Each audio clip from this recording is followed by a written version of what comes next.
नमस्कार, स्वागत आपका हरियाणा न्यूज 24 पर। मैं हूं प्रिंस लांबा। हिसार लोकसभा सीट से चुनाव हारने के बाद बीजेपी कैंडिडेट रणजीत चौटाला भड़के मिजाज में नजर आ रहे हैं और उसके बाद से लगातार बीजेपी के कई बड़े चेहरों और कई बड़े नेताओं के ऊपर खतरा बना हुआ है, क्योंकि जिन नेताओं ने इस चुनाव के अंदर जयचंद की भूमिका निभाई, या फिर यूं कहा जाए कि जो अपनी पार्टी को अपने घर से, अपने गृह क्षेत्र से जिताने में असफल रहे, नाकाम रहे, अब उन नेताओं की, चाहे वो विधायक हो, चाहे वो नेता हो, या फिर मंत्री ही क्यों ना हो, उनकी सामत आने वाली है। वो तमाम नेता, वो तमाम चेहरे, वो तमाम नाम जो है बीजेपी हाईकमान के रडार पर आ चुके हैं। बात की जाए हिसार लोकसभा सीट की, हिसार लोकसभा सीट पर भी चुनाव हारने के बाद बीजेपी खेमे में खलबली मची हुई है, भगदड़ मची हुई है। सभी सहमे हुए हैं, डरे हुए हैं कि आखिर कौन से नेता पर जो है हार का ठीकरा फूटेगा,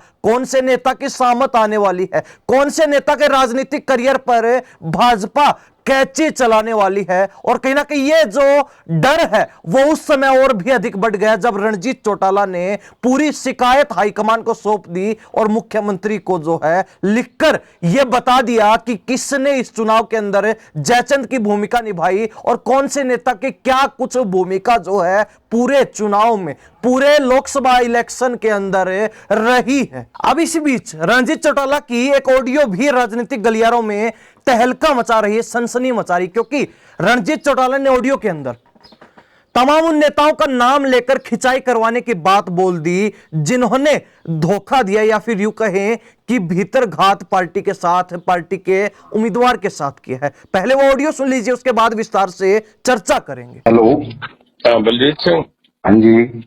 हाँ, रणजीत सिंह बोल रहा हूँ। नमस्कार जी। मैं भी घर से बाहर निकल गया, अब तुम भी निकल जा, कोई बात नहीं। हाँ जी। हाँ?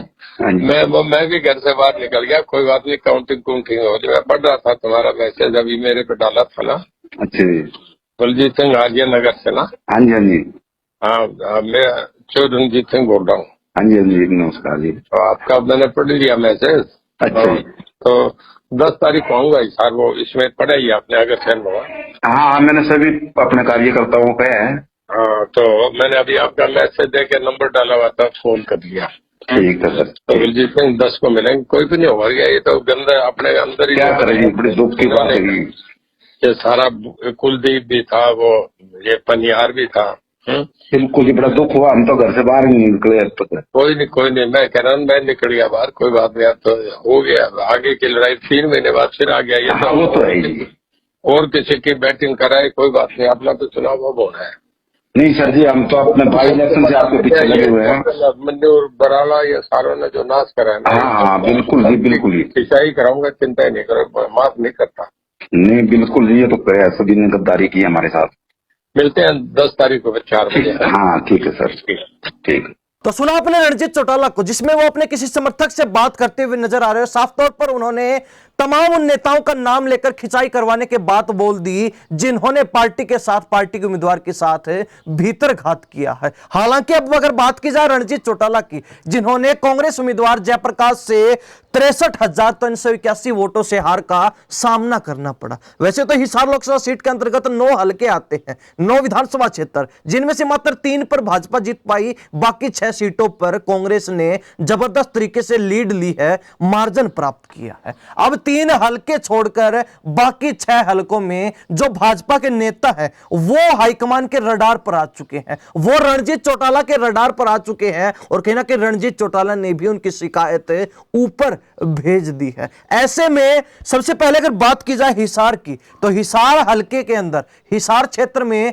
बीजेपी ने लीड ली। हालांकि हिसार शहरी क्षेत्र है जहां पर भाजपा को लीड मिलना स्वाभाविक था, क्योंकि भाजपा खुद मानती है कि शहरी क्षेत्रों में हम मजबूत हैं। लेकिन जितनी उम्मीद थी, जो उम्मीद लगाई जा रही थी, वो लीड हिसार शहर से भी नहीं मिल पाई। उसके बाद हांसी हलका भी ऐसा हलका है जहां से बीजेपी लीड लेकर निकली। हालांकि हांसी भी शहरी क्षेत्र है और वहां से भी मात्र 6,000 से कुछ अधिक वोटों की लीड ही मिल पाई। यानी कि जो बीजेपी उम्मीदवार रणजीत चौटाला उम्मीद लगाए बैठे थे, जिस तरीके से वो वोट प्राप्त करने की, मार्जिन लेने की उम्मीद लगा रहे थे, वो मार्जिन उनको यहां भी नहीं मिल पाया। और एक हल्का बरवाला, जहां से जेजेपी विधायक जोगीराम सिहाग के बलबूते, जोगीराम सिहाग के दम पर भाजपा उम्मीदवार रणजीत चौटाला जीत पाए, क्योंकि जोगीराम सिहाग ने अपनी पार्टी की उम्मीदवार नैना चौटाला का साथ ना देकर अपने समर्थकों को यह कहा था कि बीजेपी का समर्थन करना है,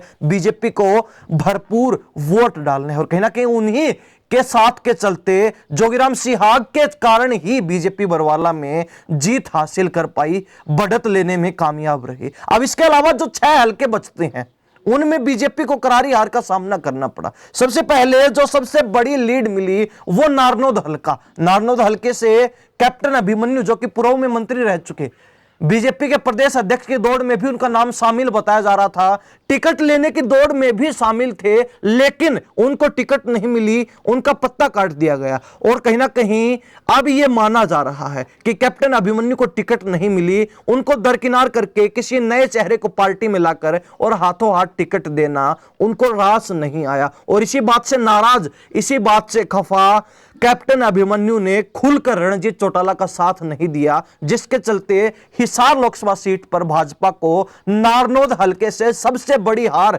यानी कि 44,000 से भी अधिक वोटों से हार का सामना करना पड़ा। लेकिन बड़ी बात, जो हार के बाद अब जो कैप्टन अभिमन्यु लेकिन हारने के बाद अब कैप्टन अभिमन्यु भाजपा हाईकमान की रडार पर आ चुके हैं, क्योंकि बीजेपी के अंदर बड़े जाट नेता का दायित्व निभाने वाले, भूमिका निभाने वाले कैप्टन अभिमन्यु के खुद के क्षेत्र से, खुद के घर से बीजेपी हारकर निकली, रणजीत चौटाला हारकर निकले, जिसका जवाब अब उनको देना होगा। और कहा यह जा रहा है कि कैप्टन अभिमन्यु की टिकट पर भी अब खतरा मंडरा रहा है, क्योंकि हाईकमान विधानसभा चुनाव पर पूरा फोकस करे हुए है। बीजेपी का पक्का और दृढ़ संकल्प है तीसरी बार सरकार बनाने का। ऐसे में बीजेपी किसी भी हद तक जा सकती है, चाहे अपने बड़े नेताओं की टिकट काटना हो, पुराने नेताओं की ही टिकट क्यों ना काटना पड़े। तो ऐसे में बीजेपी हर मुमकिन प्रयास करेगी तीसरी बार हरियाणा प्रदेश में सरकार बनाने के लिए, जिसके चलते अब जो है रणजीत चौटाला की शिकायत पर संज्ञान लेकर कैप्टन अभिमन्यु पर कार्रवाई हो सकती है, कैप्टन अभिमन्यु को जो है घर बिठाया जा सकता है। इसके बाद अगर बात की जाए आदमपुर हलका, जहां से उम्मीद लगाई जा रही थी कि कुलदीप बिश्नोई बीजेपी को आसानी से जिता देंगे और एक अच्छा खासा मार्जिन आदमपुर हलके से मिल जाएगा, लेकिन हुआ ठीक इसके विपरीत। कैप्टन अभिमन्यु के अलावा कुलदीप बिश्नोई से जो उम्मीदें लगाई जा रही थी वो सारी उम्मीदें धरी की धरी रह गई जब जयप्रकाश कांग्रेस उम्मीदवार आदमपुर से जीतकर निकले।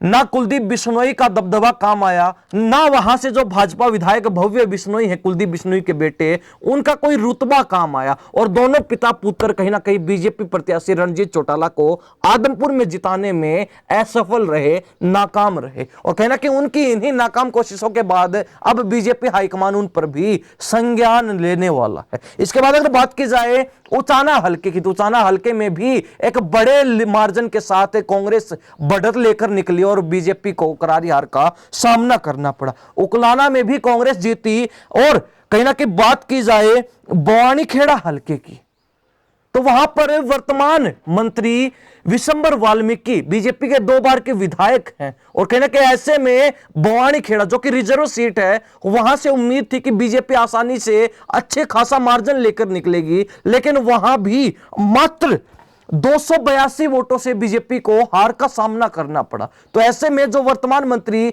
विशंबर वाल्मीकि हैं, उनको भी अपनी पार्टी को जवाब देना होगा मात्र 282 वोटों से जो हार हुई है उसका। इसके अलावा नलवा हलके की बात की जाए तो नलवा ऐसा हलका है जहां से बीजेपी विधायक रणबीर गंगवा आते हैं, जो कि विधानसभा के डिप्टी स्पीकर भी है। और कहने के डिप्टी स्पीकर रहने के बावजूद भी रणबीर गंगवा अपने हलके से, अपने क्षेत्र से, अपने घर से भाजपा को जिताने में नाकाम रहे। नलवा हलके से भी 2439 वोटों से रणजीत चौटाला को हार का सामना करना पड़ा।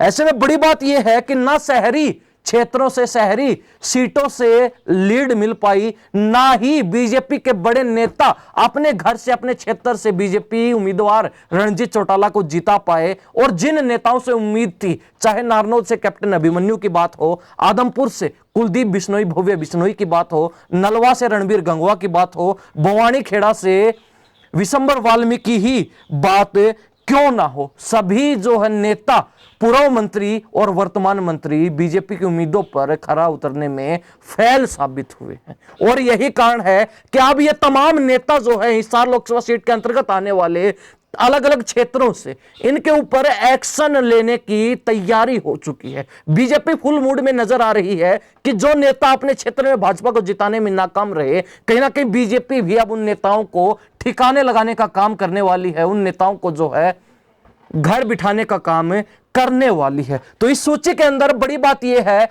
कि नलवा से रणबीर गंगवा, नारनौल से कैप्टन अभिमन्यु, आदमपुर से कुलदीप और भव्य बिश्नोई, तो वहीं बवानी खेड़ा से विशंबर वाल्मीकि, ये वो नेता हैं जो बड़े लीडर की भूमिका निभाते हैं बीजेपी पार्टी के अंदर, लेकिन फिर भी पार्टी को लोकसभा चुनाव में अपने क्षेत्र से जिताने में नाकाम रहे, फेल रहे। और अब इसी का खामियाजा इनको भुगतना पड़ेगा, क्योंकि रणजीत चौटाला ने ऊपर शिकायत भेज दी है और ऊपर से जब डंडा चलेगा तो सबसे पहला नंबर इन्हीं नेताओं का आने वाला है। ऐसे में कहा जा सकता है कि जो नेता फिर से विधायक बनने का सपना देख रहे हैं, या फिर जो नेता आगामी चुनाव के अंदर, क्योंकि बहुत जल्द हरियाणा प्रदेश में विधानसभा चुनाव होने वाले हैं और उसी के मद्देनजर रखते हुए बीजेपी अब तमाम जो है फैसले, मजबूत और कड़े फैसले लेने जा रही है हरियाणा प्रदेश में तीसरी बार सरकार बनाने के लिए। तो कहीं ना कहीं इन नेताओं का नंबर लगना तय माना जा रहा है, इन नेताओं के ऊपर चाबुक चलना तय माना जा रहा है और इन नेताओं की टिकट भी आगामी चुनाव के कारण, आगामी समीकरणों को देखते हुए, भापते हुए और पुराने चुनावी परिणामों को देखते हुए काटी जा सकती है। हालांकि बड़ी बात यह कि अब रणजीत चौटाला ने भी रानिया हलके से फिर से चुनाव लड़ने की ताल ठोक दी है। उन्होंने दावा ठोक दिया है कि वो फिर विधानसभा चुनाव लड़ने जा रहे हैं रानिया हलके से। उन्होंने ये भी कहा कि अब चुनाव जो है जल्द ही आने वाले और हमें अपनी तैयारियों में फिर से जुटना होगा, जी तोड़ मेहनत करनी होगी और रानिया हलके से हम काफी मजबूत भी हैं और वहां से फिर से जीतकर भी निकलेंगे। तो ऐसे में कहीं ना कहीं आपको क्या लगता है, क्या रणजीत चौटाला को विधानसभा चुनाव भाजपा लड़वाएगी? क्या रणजीत चौटाला को टिकट मिल पाएगी? और रही बात कैप्टन अभिमन्यु की, कुलदीप बिश्नोई, भव्य बिश्नोई की, रणबीर गंगवा की, या फिर यूं कहा जाए कि विशंबर वाल्मीकि की, तमाम जो है संगठन के पदाधिकारी, तमाम बड़े चेहरे, विधायक और मंत्री जो पार्टी को जिताने में फेल साबित रहे, नाकाम रहे,